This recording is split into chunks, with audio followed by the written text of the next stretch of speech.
இதுவரைக்கும் சந்திராஸ் கிச்சனை சப்ஸ்கிரைப் செய்யாதவர்கள் ரெட் கலர் சப்ஸ்கிரைப் பட்டனை ப்ரெஸ் பண்ணி சப்ஸ்கிரைப் பண்ணிக்கோங்க.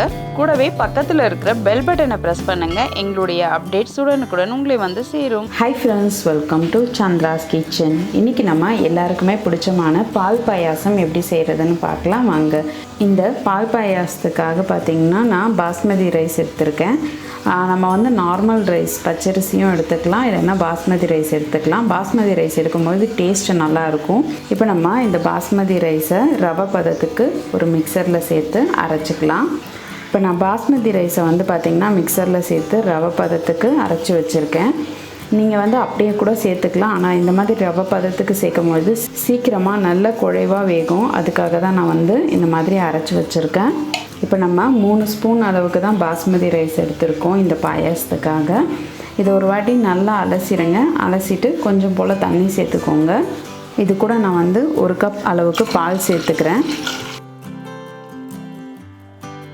இந்த அரிசி வந்து பாலோடு வேகும் போது ரொம்ப நல்லா டேஸ்ட்டாக இருக்கும்.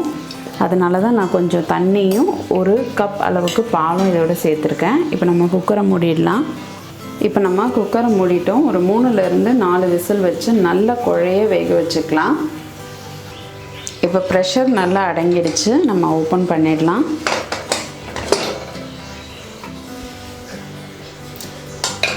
பாஸ்மதி ரைஸ் நல்லாவே வெந்திருக்கு. இப்போ நம்ம ஸ்டவ் பற்ற வச்சுட்டு நான் வந்து கிட்டத்தட்ட ஒரு 1/2 லிட்டர் அளவுக்கு பால் எடுத்திருக்கேன். நல்லா திக்காக காய்ச்சின பால் இது. இப்போ நம்ம பாஸ்மதி ரைஸோட இந்த பால் நல்லா சேர்ந்து கொதிக்கட்டும். இப்போ நம்ம சிம்மில் வச்சு இந்த பாயாசத்தை நல்லா கொதிக்க வச்சுக்கிட்டு இருக்கோம். இது வந்து கொஞ்சம் நல்லா திக்காக ஆரம்பிச்சிருக்கு. இந்த ஸ்டேஜில் நம்ம வந்து சர்க்கரை சேர்த்துக்கலாம்.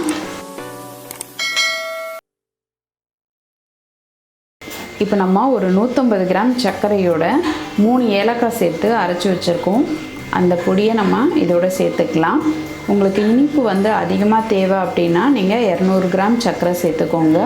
மீடியமாக சாப்பிடுவீங்க அப்படின்னா ஒரு 150 கிராம் உங்களுக்கு கரெக்டாக இருக்கும். நம்ம சிம்மில் வச்சு கொதிக்க வைக்கும்பொழுது பார்த்திங்கன்னா இது நல்லா சேர்ந்து நல்ல டேஸ்ட்டு கொடுக்கும். அதனால் கொஞ்சம் சிம்மில் வச்சு இதை காய்ச்சுங்க. இப்போ பாயாசம் பார்த்திங்கன்னா நல்லா கொதித்து திக்காக ஆரம்பிச்சிடுச்சு. உங்களுக்கு வந்து பார்த்திங்கன்னா நல்ல ஒரு ஃப்ளேவர் வந்துட்டுருக்கு. இப்போ நம்மளுடைய பால் பாயாசம் ரெடி ஆகிடுச்சு.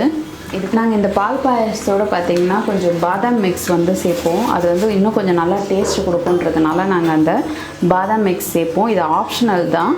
உங்களுக்கு வேணும்னா நீங்கள் வந்து கொஞ்சம் பாதாம் மிக்ஸை வந்து இதில் கலந்துக்கோங்க. உங்களுக்கு நல்லா கலர்ஃபுல்லாக டேஸ்ட்டாகவும் இருக்கும். நான் ஒரு 2 ஸ்பூன் அளவுக்கு பாதாம் மிக்ஸ் சேர்த்துருக்கேன். சேர்த்துட்டு நல்லா இதை கலந்துடலாம்.